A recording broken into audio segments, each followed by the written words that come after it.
Perayaan Waisak Nasional di Candi Borobudur yang pertama. Mengenal sejarah Hari Waisak yang diadakan di Candi Borobudur. Trisuci Waisak adalah hari penting umat Buddha. Setiap hari Waisak kita akan memperingati 3 peristiwa, yaitu kelahiran Pangeran Siddhartha, pertapa Siddhartha mencapai Buddha atau pencerahan sempurna, dan Sang Buddha parinirwana. Ketiga peristiwa ini terjadi pada bulan Waisak saat bulan purnama. Waisak telah dirayakan di Nusantara beberapa dekade sebelum Indonesia merdeka. Perayaan Waisak di Nusantara tidak terlepas dari semangat yang digemakan dari negara-negara sekitar Indonesia. Pada abad ke-19, Sri Lanka atau Ceylon berada di bawah kolonialisme Inggris. Selain kolonialisme, masyarakat Sri Lanka yang sebagian besar adalah Buddhis juga merasa terancam oleh misi Kristen yang masif kala itu.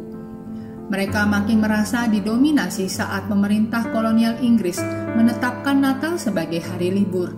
Sebagai bentuk perlawanan atas dominasi itu, para penggerak kebangkitan Buddhis Sri Lanka lantas mengajukan agar Hari Raya Waisak diakui secara resmi.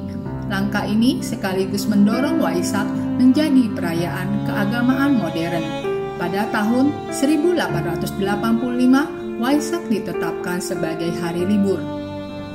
Perayaan Waisak di Sri Lanka yang pertama dan secara resmi diakui pemerintah kolonial Inggris terjadi pada 18 April 1885, menjadikan Waisak sebagai spirit baru untuk mempersatukan kaum Buddhis dunia. Peristiwa itu menyebar ke Asia Timur dan Tenggara. Pada abad ke-20, Jepang dan Korea telah menggelar perayaan Waisak. Perayaan Waisak pada masa itu lahir dari desakan modernitas, nasionalisme, kristenisasi, dan kolonialisme Barat. Bagaimana dengan di Indonesia? Beberapa dokumen penting menunjukkan bahwa Waisak sudah diselenggarakan sejak awal abad ke-20 ketika Indonesia masih di bawah pemerintahan kolonial Belanda. Zaman itu lebih banyak diisi dengan ritual sembahyang bersama dan perenungan yang dilakukan di kelenteng-kelenteng dan loji teosofi. Pada tahun 1929, perayaan Waisak diadakan di Candi Mendut yang diprakasai oleh seorang teosof yang bernama L. Manjerar Miertens dengan maksud menghidupkan kembali nilai-nilai spiritual seperti di masa lalu. Pada 20 Mei tahun 1932, peringatan Waisak dilaksanakan di Candi Borobudur. Peringatan Waisak ini dilakukan oleh loji-loji teosofi, di antaranya E.E. Power, Insinyur Manjelar Miertens, Pandita Yosias van Dees, pendiri Asosiasi Buddhis Java atau Java Buddhist Association. Secara umum, keanggotaannya mencakup orang-orang Belanda, etnik Tionghoa, dan penduduk pribumi, terutama orang-orang Jawa. Pada tahun 1934, Bapak Kwetekwan selaku pendiri Samkahwe dan Presiden Batavia Buddhist Association bersama Java Buddhist Association mendatangkan seorang biku dari Sri Lanka yang Arya Narada Mahathera pada 4 Maret 1934. Lalu pada tanggal 10 Maret 1934, biku yang Arya Narada Mahathera melakukan penanaman pohon bodhi di pelataran Candi Borobudur. Pada masa itu, kedatangan yang Arya Narada Mahathera memberikan suntikan bangkitnya kembali kehidupan beragama Buddha di Indonesia. Pada perayaan Waisak tahun 1938, Witiam An dalam reportasenya yang terbit di majalah Sangka Watpo pada Juni 1938 menyebut perayaan Waisak tahun 1938 di Borobudur dihadiri sekitar 150 orang. Mereka datang dari berbagai daerah seperti Yogyakarta, Magelang, Temanggung, dan Gerabak. Para peserta ritual membaca kitab Buddha bersama dan mengakhiri acara itu dengan ceramah yang disampaikan oleh Mangun Soekarso, seorang guru taman siswa.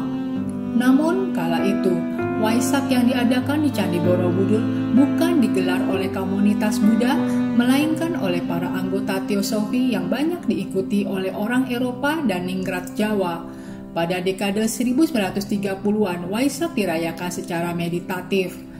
Perayaan Waisak yang diselenggarakan oleh Loji Theosophy terhenti saat pendudukan Jepang dan Perang Kemerdekaan tahun 1945 hingga 1949.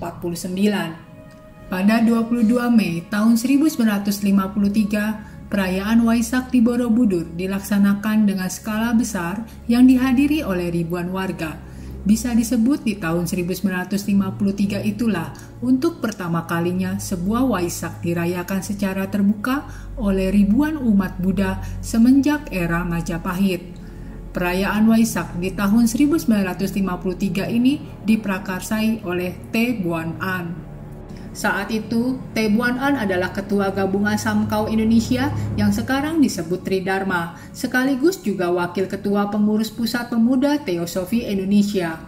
Beliau yang mengorganisasi peringatan Hari Trisuci Waisak secara nasional di Borobudur yang pertama semenjak agama Buddha tertidur di bumi Indonesia selama 500 tahun. Perayaan Waisak ini bisa dibilang besar. Pesertanya tidak hanya berasal dari seluruh Indonesia, tetapi juga Singapura, Thailand, Burma, Sri Lanka, hingga India. Beliau mengundang delegasi kedutaan besar Burma, Sri Lanka, India, Singapura, dan Thailand. Perayaan Waisak tahun 1953 ini juga sering disebut sebagai penanda eksistensi dan kebangkitan kembali umat Buddha Indonesia. Te Buan An yang berperan dalam terlaksananya Trisuci Waisak pada tahun 1953 tersebut adalah Yang Arya Mahanayaka Safira Asin Jinarakita, atau lebih dikenal dengan sebutan Sukong, yang ditabiskan pada bulan April tahun 1954, adalah biksu Indonesia pertama setelah runtuhnya kerajaan Majapahit. Menurut penulis buku Kiprah Para Mahabiksu, Jack Mengtatcha mengatakan pada tanggal 6 Mei 1955, Biksu Asin Jinarakita kembali menjadi inisiator perayaan Waisak di Borobudur secara massal. Beliau mengundang umat Buddha dari Jawa, Bali, dan Makassar. Beliau meminta Radio Republik Indonesia menyiarkan upacara Waisak tersebut. Waisak tahun 1955 itu, Biksu Asin Jinarakita memimpin umat membacakan syair tentang kemenangan atau Jaya Manggalagata dan penyalaan lilin. Di puncak Borobudur, tempat stupa-stupa, beliau membacakan 5 sila Buddhis. Tahun berikutnya, 24 Mei 1956, kembali Biksu Asin Jinarakita memimpin perayaan Waisak di Borobudur. Bisa disebut di tahun 1956, perayaan Waisak mendapat momentum besar karena bertepatan dengan 2500 tahun agama Buddha atau Buddha Jayanti. Pukul 6 sore saat itu, ribuan umat Buddha berkumpul di Candi Mendut. Biksu Asin Jinarakita kemudian memimpin prosesi jalan kaki menuju Candi Borobudur dan tiba di Borobudur malam hari. Dan kemudian di Borobudur, Biksu Asin Jinarakita bermeditasi sepanjang malam sampai detik-detik Waisak. Menurut Jack Meng, jumlah umat Buddha yang mengikuti Waisak di Borobudur tahun 1956 lebih banyak 2 kali lipat dibanding tahun 1953. Di tahun 1953, sekitar 3.000 umat, kemudian di tahun 1956 menjadi sekitar 7.000-an umat Buddha. Tahun 1953 tercatat sebagai tahun penting dan sebuah tonggak sejarah ketika umat Buddha Indonesia mengorganisasi Waisak pertama di Candi Borobudur. Setelah Indonesia merdeka, Waisak di Candi Borobudur tetap menjadi hari penting bagi umat Buddha dan simpatisan agama Buddha. Didukung pula sejak tahun 1983, Hari Waisak ditetapkan sebagai hari libur nasional. Dengan demikian, umat Buddha dimudahkan dalam melaksanakan Hari Waisak tidak hanya di wihara-wihara, namun dapat ikut serta pada perayaan Waisak di Candi Borobudur.